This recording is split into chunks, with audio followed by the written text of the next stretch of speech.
Assalamualaikum warahmatullahi wabarakatuh dan salam sejahtera. Apa khabar pelajar semua? Cikgu harap anda semua berada dalam keadaan sihat dan ceria-ceria selalu. Alhamdulillah, bersua kita sekali lagi dalam program Kelantan Ikhlas bagi mata pelajaran sains KSSM tingkatan 3. Saya Cikgu Ruslinda binti Abdullah, guru sains dari Sekolah Menengah Agama Arab Ittifaqiyah Kampung Telosan Pasir Putih akan mengajak anda pada hari ini. Untuk slot kali ini, kita akan belajar sains tingkatan 3 bab 2 yang bertajuk respirasi. Di bawah bab ini terdapat 5 standard kandungan dan pada hari ini kita akan bincangkan standard kandungan 2.3 iaitu kesihatan sistem respirasi manusia. Sebelum kita mulakan pembelajaran kita pada hari ini, cikgu nak pelajar semua bersedia dengan pen dan juga kertas untuk mencatat isi-isi penting sepanjang pembelajaran kita nanti.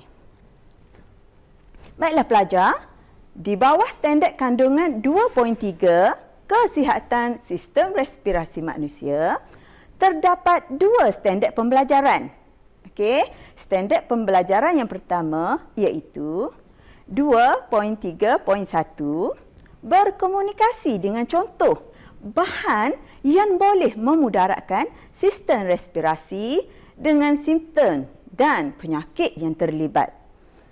Standard pembelajaran yang kedua pula ialah 2.3.2 menjalankan eksperimen untuk menunjukkan kesan merokok terhadap peparu. Baiklah, sekarang mari kita lihat pula objektif pembelajaran untuk topik ini. Okey, terdapat 3 objektif pembelajaran. Yang pertama ialah pelajar akan dapat menghuraikan dengan contoh bahan yang memudaratkan sistem respirasi, sumber dan kesannya kepada sistem respirasi manusia. Objektif yang kedua pula, pelajar akan dapat memerihalkan jenis-jenis penyakit sistem respirasi, punca dan simptomnya. Dan objektif yang ketiga, pelajar akan dapat menjelaskan kesan merokok terhadap sistem respirasi. Baiklah pelajar, supaya lebih mudah memahami dan menguasai sesuatu topik yang hendak dipelajari, pelajar hendaklah jelas tentang objektif pembelajaran yang hendak dicapai untuk sesuatu topik itu. Okey, jadi ini membolehkan pelajar fokus kepada isi-isi penting yang perlu diambil perhatian. Dan cikgu galakkan pelajar mencatat isi-isi penting tersebut di atas kertas ataupun buku untuk rujukan. Baiklah para pelajar, syukur Alhamdulillah kerana pada hari ini kita masih diberi peluang untuk bernafas dan menghirup udara yang segar dan bersih.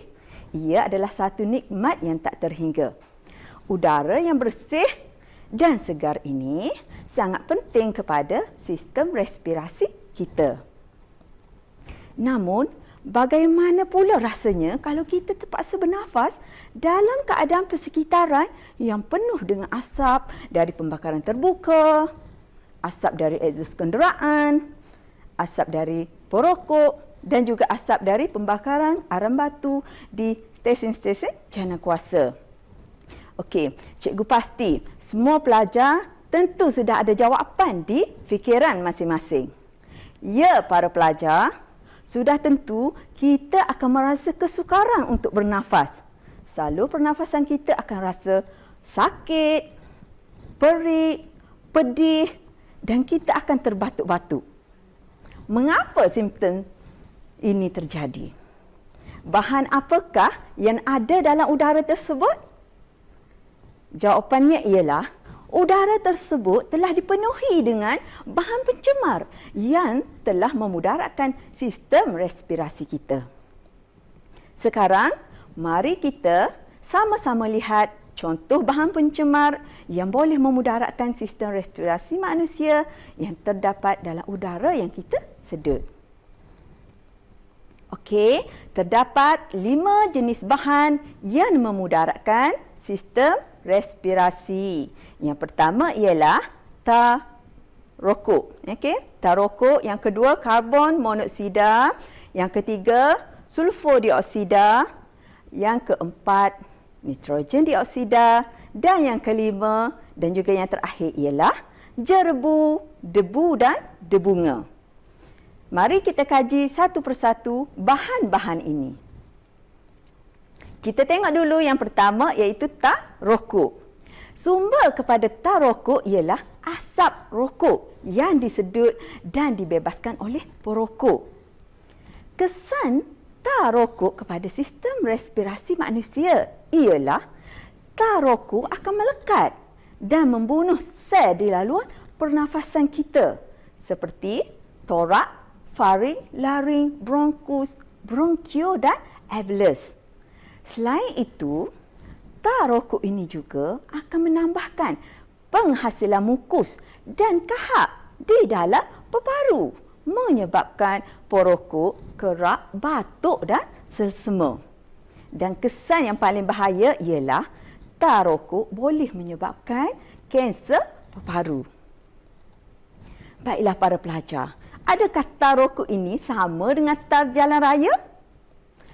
Untuk pengetahuan pelajar, sebenarnya tar rokok dan tar jalan raya adalah bahan yang berlainan. TAR, TAR adalah akronim bagi Total Aerosol Residue, iaitu bermaksud jumlah sisa aerosol. Apakah aerosol? Aerosol adalah ampaian zarah pepejal atau cecair halus yang terdapat dalam udara dan gas. Okey, tar rokok ini merupakan salah satu bahan toksik dalam asap rokok. Sekarang mari kita lihat bahan-bahan lain yang terdapat di dalam asap rokok. Okey, sila lihat rajah yang ditunjukkan di dalam slide. Pelajar juga boleh merujuk buku teks Sains tingkatan 3 muka surat 57. Okey, pelajar dapat lihat terdapat banyak bahan berbahaya di dalam asap rokok. Okey, antaranya ialah karbon monoksida, iaitu racun dari egsos kenderaan. Yang kedua, nikotin, bahan yang digunakan sebagai pembunuh serangga. Yang ketiga, amonia, bahan untuk pencuci tandas. Seterusnya, metanol, bahan api roket, dan juga arsenik, racun yang berbahaya. Jadi para pelajar, setelah anda lihat sendiri betapa bahayanya kandungan di dalam asap rokok, maka cikgu berharap pelajar jauhilah terbiak merokok dan elakkan diri dari menyedut atau tersedut asap rokok yang terdapat di persekitaran. Baiklah, sekarang kita lihat bahan pencemar yang seterusnya, iaitu karbon monoksida. Sumber kepada karbon monoksida ialah asap rokok dan juga asap egsos kenderaan bermotor.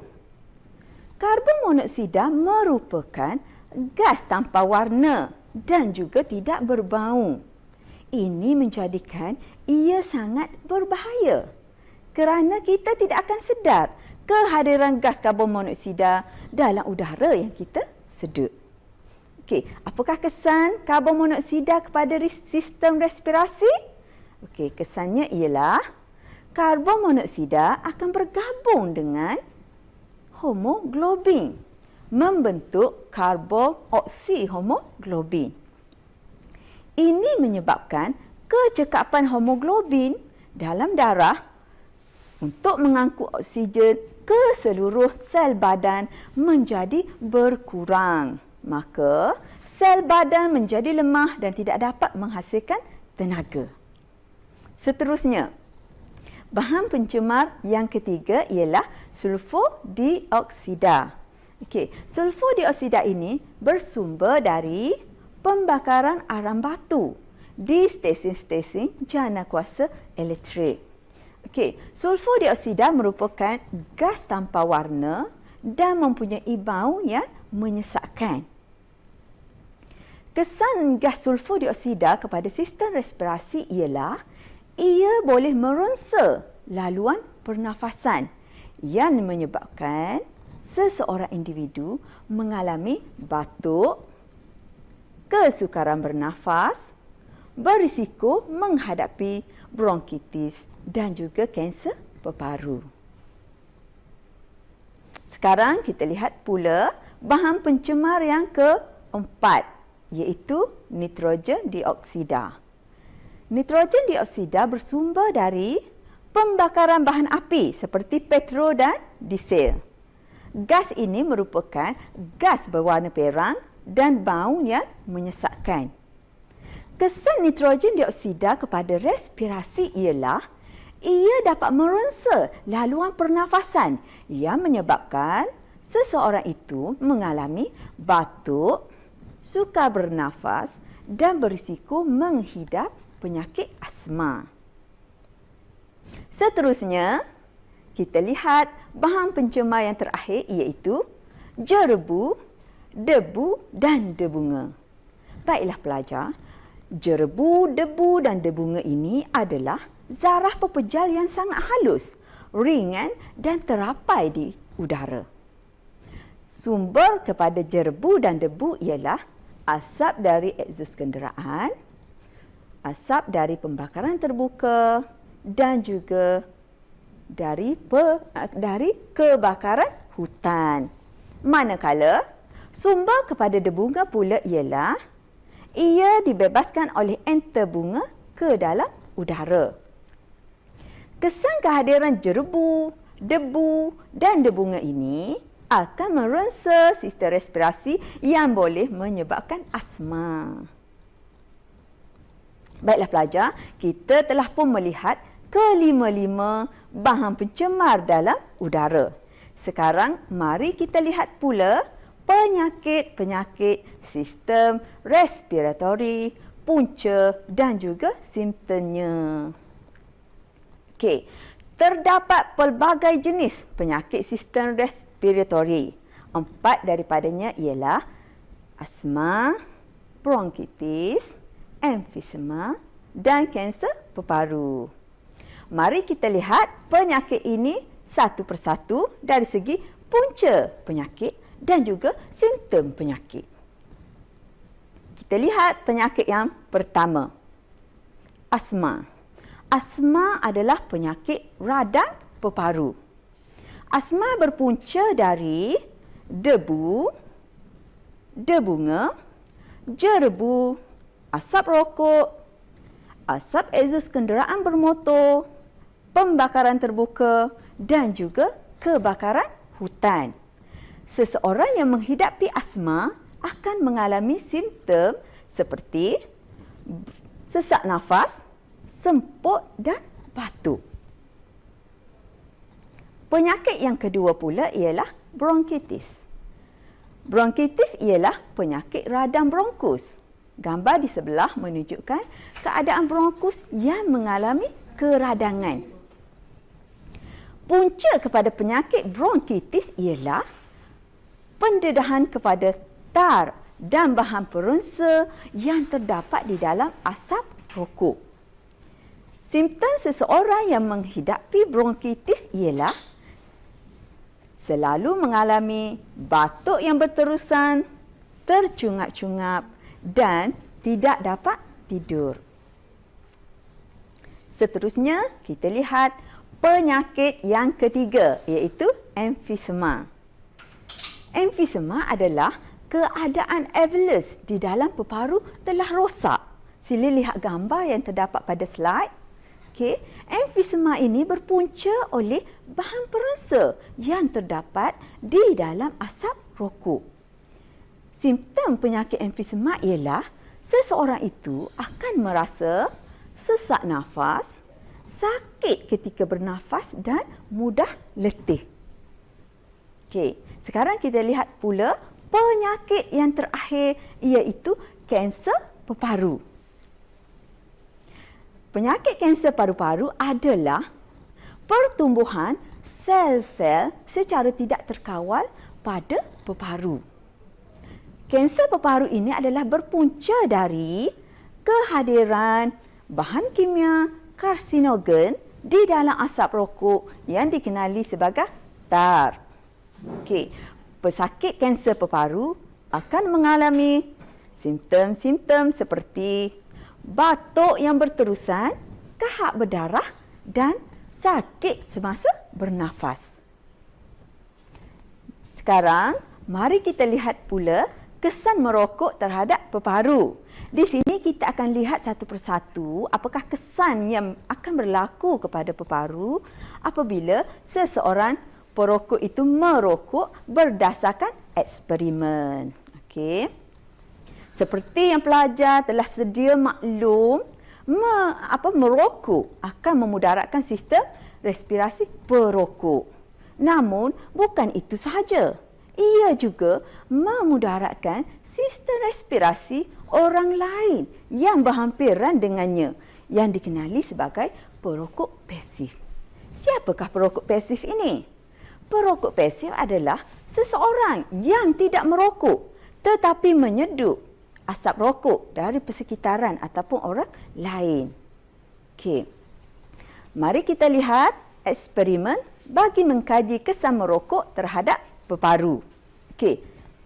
Untuk eksperimen ini, radah disusun seperti dalam rajah yang ditunjukkan pada skrin. Okey. Sebatang rokok dan juga termometer disambungkan ke tiub U yang diisi dengan kapas. Kemudian, tiub U ini akan disambung kepada kelalang kon yang mengandungi larutan penunjuk bikarbonat melalui satu tiub kaca. Okey, kelalang kon kemudiannya disambungkan pula ke pam turas melalui satu batang tiub kaca. Okey, apabila pam turas ini dihidupkan, rokok yang telah dinyalakan akan tersedut seperti seseorang menghisap rokok. Okey. Setelah eksperimen ini dijalankan, kita akan dapat perhatikan bahawa terdapat perubahan terhadap bacaan termometer, iaitu bacaan suhu termometer meningkat. Okey. Yang kedua pula, terdapat perubahan kepada warna kapas, iaitu kapas putih akan berubah menjadi warna perang. Dan perubahan yang ketiga ialah warna larutan penunjuk bikarbonat berubah dari warna merah kepada warna kuning. Ya, para pelajar, selain menggunakan larutan penunjuk bikarbonat, kita juga boleh menggunakan larutan penunjuk semesta dan juga larutan litmus. Okey, sekiranya menggunakan larutan penunjuk semesta, ia akan berubah dari hijau kepada kuning. Okey, sekiranya menggunakan larutan litmus, ia akan berubah dari ungu kepada merah. Kesemua penunjuk ini dapat menunjukkan keasidan dan kealkalian sesuatu bahan. Sekarang, mari kita lihat apakah inference dari pemerhatian ini. Okey, pemerhatian pertama tadi, bacaan termometer meningkat. Okey.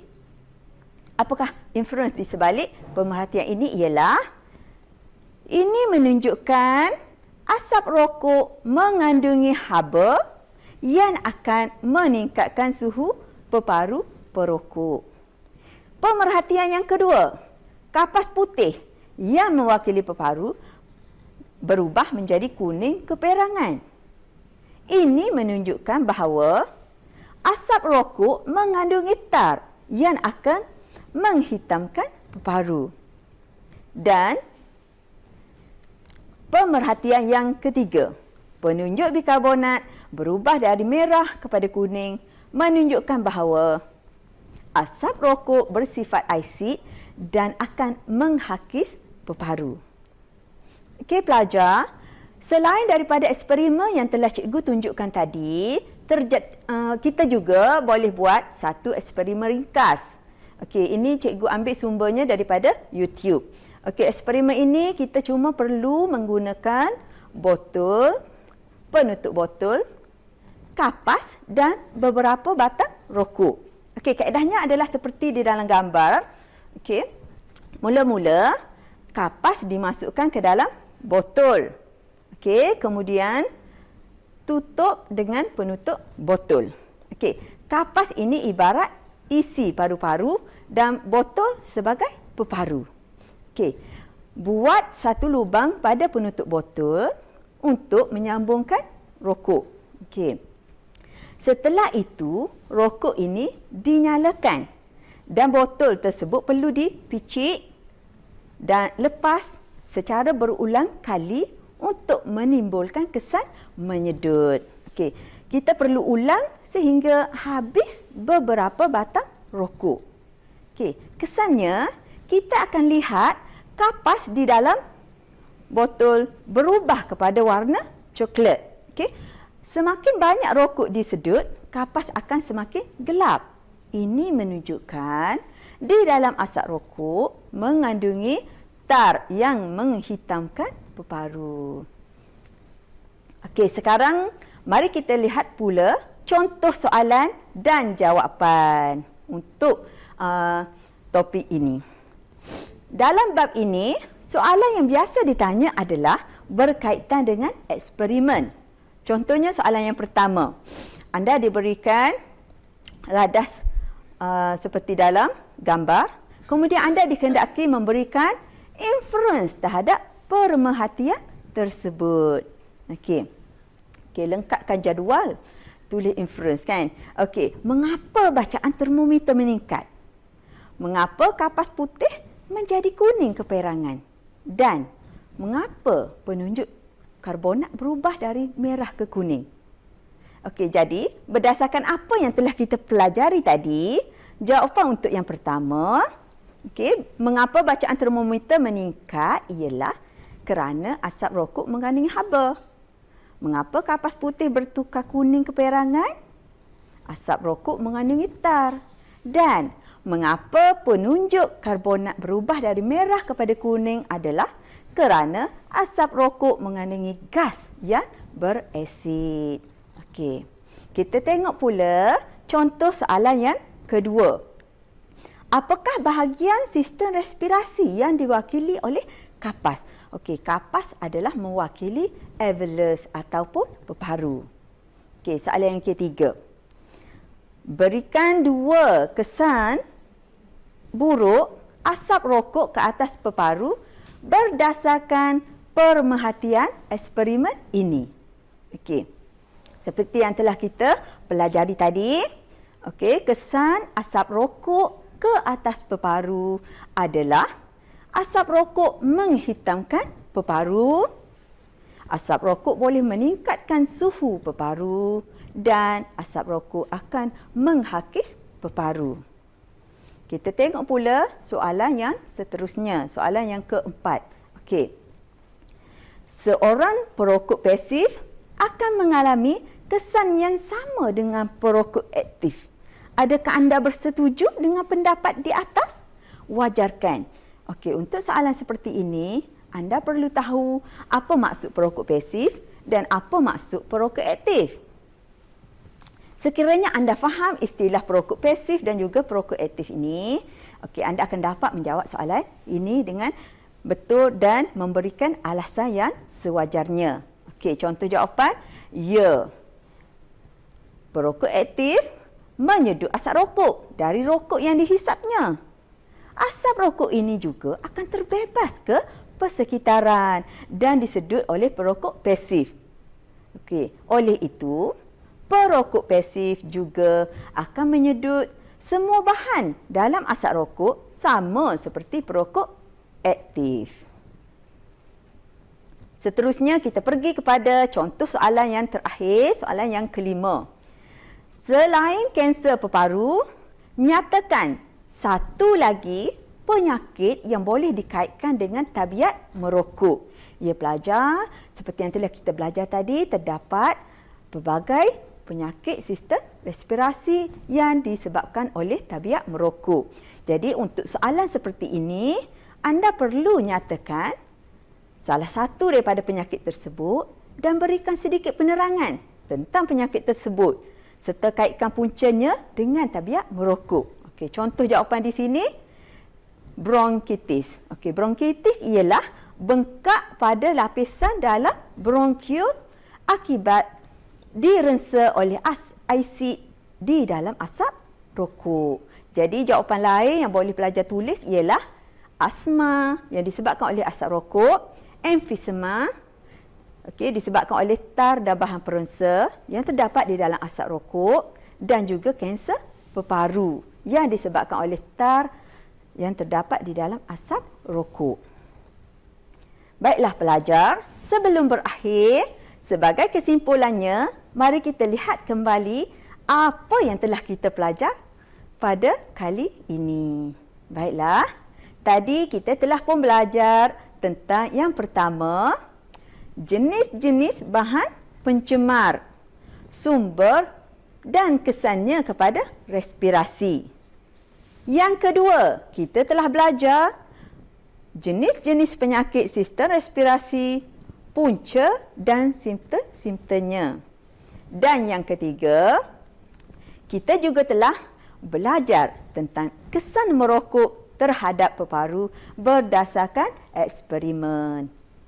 Jadi cikgu harap para pelajar dapat menyenaraikan semua maklumat yang telah kita pelajari hari ini di dalam buku nota. Okey, sekian saja dari cikgu untuk kali ini. Semoga pelajar mendapat manfaat dari perkongsian ini. Ingatlah para pelajar, berikan usaha yang terbaik pada hari ini untuk mendapat pulangan yang terbaik pada hari esok. Assalamualaikum dan salam sejahtera.